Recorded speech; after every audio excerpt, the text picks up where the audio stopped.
So hopefully you enjoyed Barry Schwartz's talk on the paradox of choice. It's an interesting one and kind of gets at that issue of some degree of choice is liberating. Too much choice can be actually overwhelming. And so we want to probably find that sweet spot for ourselves and on the topics that we feel like making choices about so that we find a benefit from making choices rather than a burden or something that's overwhelming.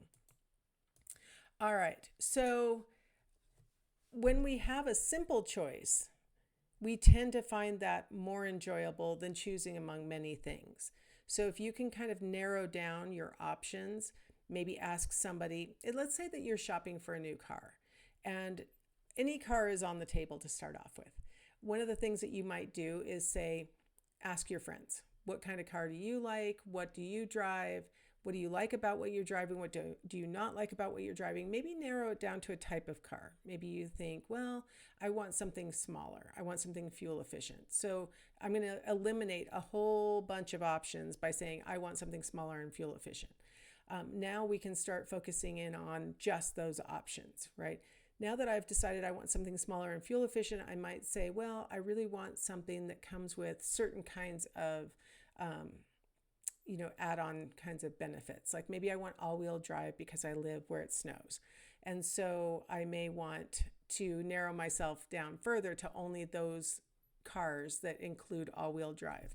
Maybe we get down to the point where we have decided on even a brand. And so I only want to look at this brand, but they really have 3 or 4 options that could fit my needs.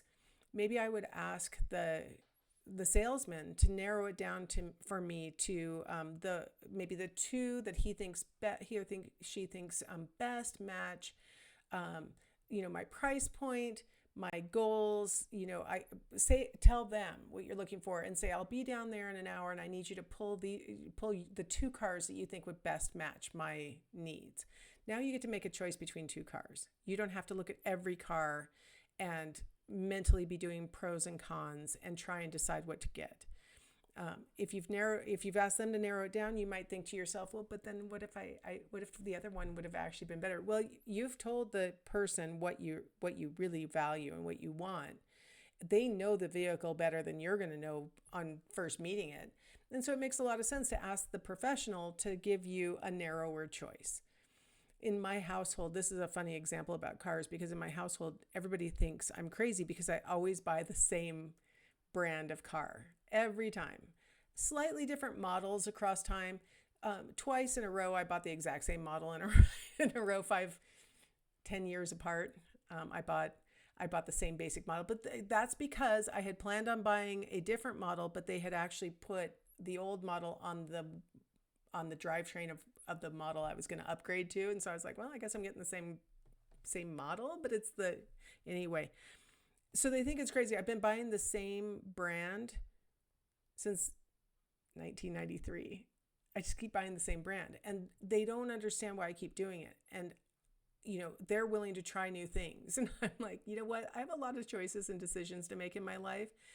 And I've been satisfied. I drove that car for 10 years, right before I needed another car. Then I drove that one for 10 years before I needed another car.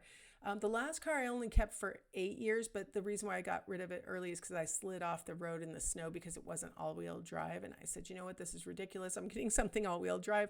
So I changed models so I could get something all-wheel drive. So it wasn't a dramatic slide off the snow. I just was stuck on the shoulder. But anyway, so for me, narrowing the field to this brand makes it the choice easier and then makes it pleasant for me. I'm just checking among models. Do I want to upgrade or not upgrade? That's all I do.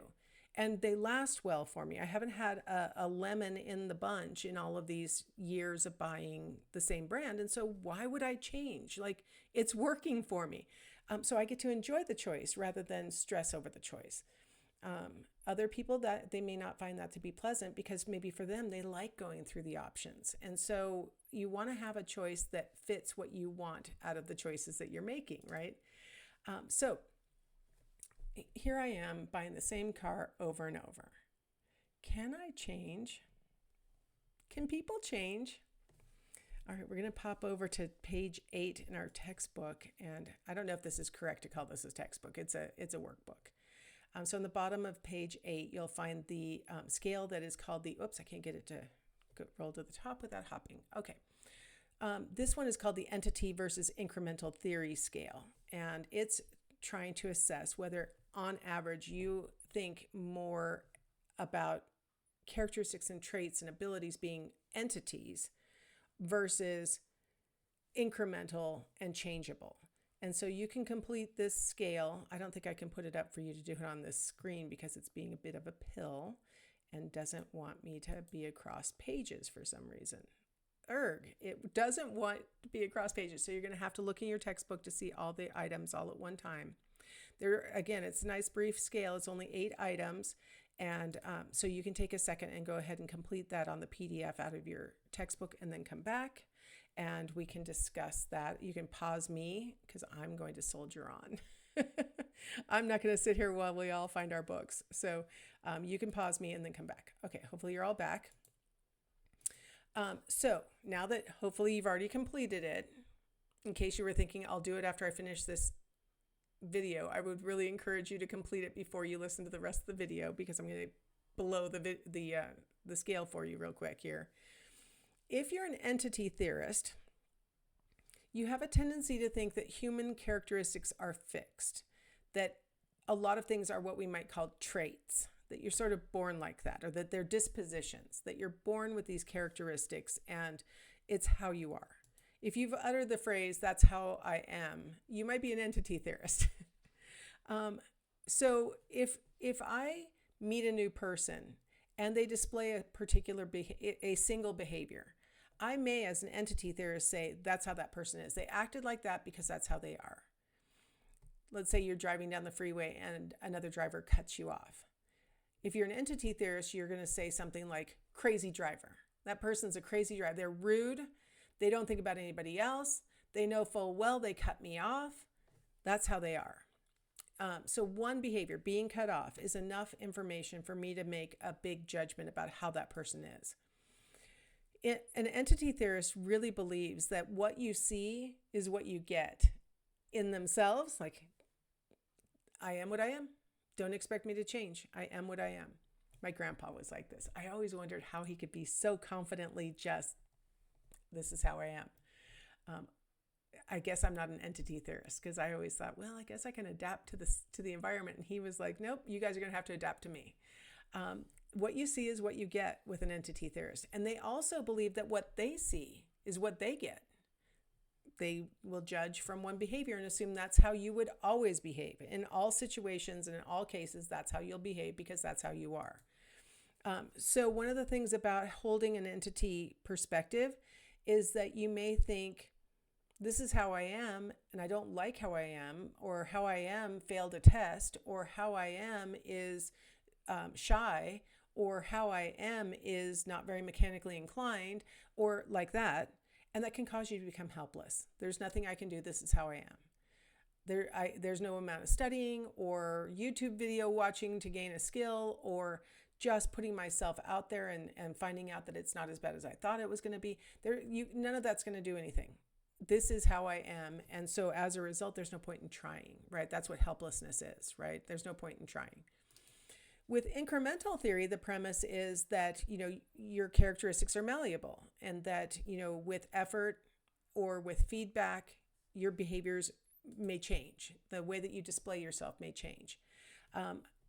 People who hold an incremental theory see themselves as being influenceable by the environment, that they're not my grandpa who just says, this is how I am. An incremental theorist, an incremental grandpa would say something like, when I'm around you guys, I'm a lot more playful. And when I'm around my friends, I'm a lot more, kind of teasing. And, like I see that I behave in different ways across different situations. And so I start to realize different people pull different things out of me. Different demands pull different things out of me. So I see myself as being influenceable by the environment.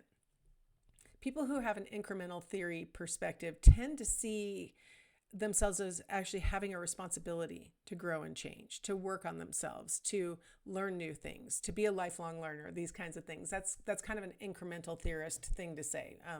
I should be a lifelong learner. I should always be trying to learn something new and grow and develop, push myself beyond my normal comfort zone. I shouldn't get just stuck in my rut and do what I normally do. Not only do I have a responsibility to grow and improve, but other people have a responsibility to grow and improve. So one of the downsides about the incremental theory is that it can cause you to be a little judgmental of other people. You're just not trying hard enough. You need to put yourself out there. Why are you just doing the same things over and over again? You should be out trying something new, or you should be learning, or you should be open to change, right? So you can be a little judgmental when you're an incremental theorist, because you kind of are like, I have a responsibility to grow and change. And you know what? You have a responsibility to grow and change. And sometimes you might even feel entitled to give that feedback to people that are close to you, that they should be, working on themselves. And so, there are pros and cons to both of these models, to both of these perspectives. So if you scored more in the entity theory, don't think, oh no, I was more entity theory. That's no better or worse than being incremental theory. But I have to say, positive psychologists tend to fall on the incremental theory side. They tend to believe that people can change. And so there is this little underlying current in positive psychology about kind of judgment. You're not really trying. If you just put the effort in, you can achieve whatever goals you might have. And that can be pressure on a person who maybe doesn't even know what their goals are. Or doesn't know how to narrow down the options so that they can focus on the thing that's the most valuable first and the next most valuable second. This can be a lot of pressure to place on someone else. And so neither of them is the better theory. It's just that positive psychology tends to lean towards the incremental theory. So overarchingly, just to characterize the two theories, entity theory says things are more innate. You are what you are. Incremental theory says effort will get you where you want to go. So let's think about like IQ. So an entity theorist is going to be more likely to say IQ is a trait, right? That you have more or less of whatever it is that would cause you to score higher or lower on an IQ test, right? Like that you were sort of born with that skill set or that ability. An incremental theorist would be more likely to say IQ is a function of experience and the environment, and that if a person at the moment doesn't have enough experience to be scoring well on an IQ test, that with more experience, they would be scoring higher. So it's effort, not inborn. What would they say about somebody having an addiction? Well, an entity theorist might say something like, it's a disease. An incremental theorist would be more likely to say something like, it's something that you can overcome through effort. That if you apply maybe some cognitive behavioral principles or some behavioristic principles, that you can overcome the connection between the environment and the substance, and you can ultimately, through effort, overcome it. How about socioeconomic status? This is where now we're starting to get into some of the things that people have been saying are like structural racism and things like that, right? Is socioeconomic status innate? That would be structural. Or is it incremental, that the person can overcome and through effort move beyond? I'm just posing questions. You'll notice with IQ, I sort of made a statement, and now I'm posing questions. How about personality? Are you walking around with traits that are basically innate traits that you were born with, and maybe to a little bit of an extent, was modified by your environmental experience, but mostly, this is how you are. And certainly by the time you reach adulthood, this is how you are. It's now innate, whether you got it from genes or you got it from environment. By the time you're an adult, this is how you are. Or is personality more incremental, and that if you don't like an aspect of your personality, maybe you don't like being introverted, you want to be a person who likes going to parties, and you want to be a person who likes loud music and so on. Through effort, can you overcome that, right? And I didn't mean overcome like introversion is something bad. I mean, just sort of can I make myself the way I want to be through effort? I don't know. It's kind of an argument in the world of personality theory, so I don't know. But these are the kinds of things that positive psychology talks about, right? That we can use an incremental mindset to treat addiction, or to help a person to develop into a higher socioeconomic status, or to overcome personality characteristics that they don't like about themselves. So, I don't know. We have to acknowledge that there are some biological and environmental constraints on us. I mean, we have to acknowledge that. We can't possibly have pure freedom, because there are things about the way that we're designed. There are things about what the environment is demanding of us that are going to limit our ability to just always decide for ourselves. So one of the things that Martin Seligman was first ever famous for, long before he ever conceived of positive psychology, one of the things that he offered was what he called continuum of changeability. So I drew it as a vertical one so I could get more stuff lined up with it, but you could construe of it as horizontal if you want. So the idea is you're going to range from more changeable to less changeable traits or characteristics. So I've got a little thing coming up here to give you the idea that you've got the most changeable things. I'm sorry, my font seems, well, maybe it's better for you. On my screen, it's looking kind of like not contrasty enough, but so I apologize if you're having visual contrast problems. I am reading everything, so hopefully it'll make it readable. So at the very top, the most curable thing on the list of things that he included, this is not comprehensive and total, but so he's got panic disorder as at the top as being very curable. Like that, it would be the most changeable of things on his continuum. Then he's got specific phobias being basically curable, and then he's got sexual dysfunctions where he called you could achieve marked relief from sexual dysfunctions. Then he's got a group: social phobia, agoraphobia, depression, sex role, he called it. And he said these kinds of issues, you can get moderate relief or change with effort. Obsessive compulsive disorder and sexual preferences. Now, this is not sexual orientation. This is sexual preferences. So like things that you like or don't like in sexual behavior. He said that there would be moderate or mild relief possible, or moderate or mild change possible for these kinds of topics. He said anger issues, sort of like overactive anger issues, everyday anxiety, not the panic level, but just sort of everyday anxiety. You can get mild or moderate relief. Interestingly, you can get cure for panic disorder, but only mild or moderate relief for just sort of everyday levels of anxiety. And one of the things that he notes is that the more sort of adaptive or helpful the behavior or the condition might be, the harder it is to change, right? So, having some anxiety is actually a benefit, right? If you have no anxiety, you're walking out in front of traffic and having bad things happen to you. So he says only mild or moderate relief for things like anger and anxiety, because both of those have sort of like benefits, right? Then there's alcoholism, where again, mild relief.